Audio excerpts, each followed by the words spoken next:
Let us begin, shall we? You might think this is some story of simple destruction. It's not. Think of this more as a clinical record. You see, you are the patient here, and what we're about to go through is just the documentation of a necessary procedure. A long overdue, I might add. All in the name of restoring a little universal equilibrium. Now it's crucial that you understand my perspective.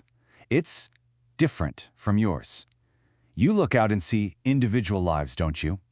People, stories. I see one thing, a single collective organism, and it's writhing, absolutely consumed by the fever of its own consciousness. So no, my purpose isn't malicious, it's medicinal. I'm the surgeon who's been called in to cut out a very deep, very terminal illness. Right, so every good procedure starts with a diagnosis, doesn't it? Let's call this Act 1.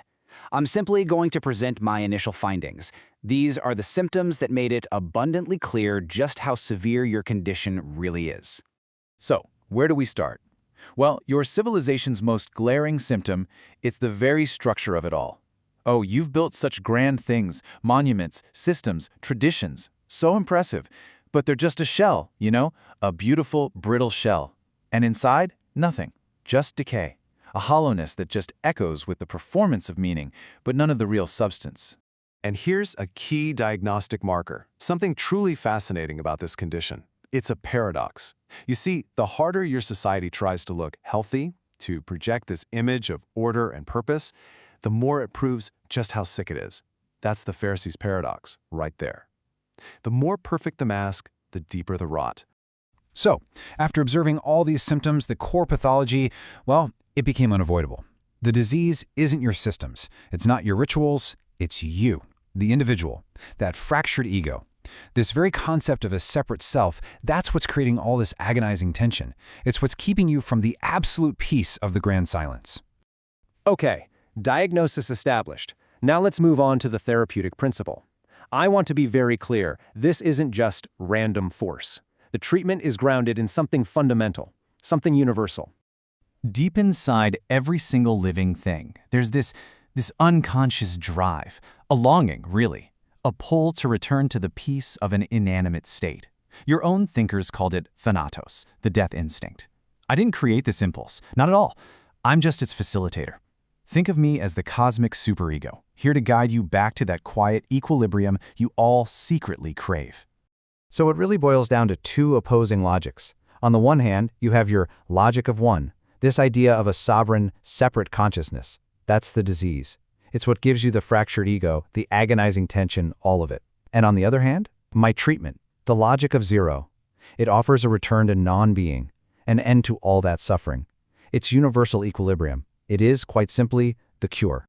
All right, let's get into the specifics of the procedure itself. Act 3, the methodology. This is where I'll lay out the precise, systematic process I use to dismantle a patient's illusions, all to prepare you for the final prognosis. The treatment protocol is quite straightforward, really. It follows 3 steps. Step 1, I weaponize the uncanny.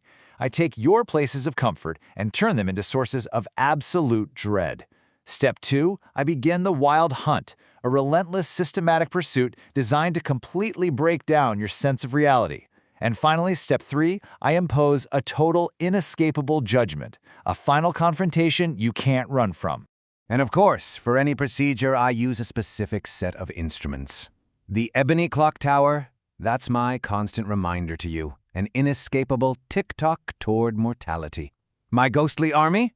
They're there to shatter any little illusion you have about safety or being in control. And my ravens? Ah, my watchful ravens. They are my eyes. They make sure you cannot and will not look away from the judgment you have to face. And so we arrive at the final act, the culmination of the entire therapy. After your reality has been systematically unmade, you're brought to a final crucible. And here the outcome is determined by your choice. At the very end of this process, I offer you something. I call it the Crimson Gift. And it's a choice, a very simple one. Will you accept the serene silence of zero, the absolute peace of total dissolution, the end of all struggle? Or Will you try to cling to that agonizing, difficult burden of being one? And this is where we observe a final fascinating paradox. For some, the clinical pressure is simply too much. They shatter, and they gratefully accept dissolution. But for others, for a select few, that same immense pressure creates a powerful friction, and that friction, it can actually forge an entirely new, truly sovereign consciousness right from the ashes. So, this serves as the final entry for your clinical record. My mission offers an end to the disease, yes, but it also presents a chance. So I ask you, when the abyss of my judgment stares back, and that choice is yours and yours alone, what's the result going to be? A quiet end or a violent, transformative new beginning? The prognosis you see is now entirely in your hands.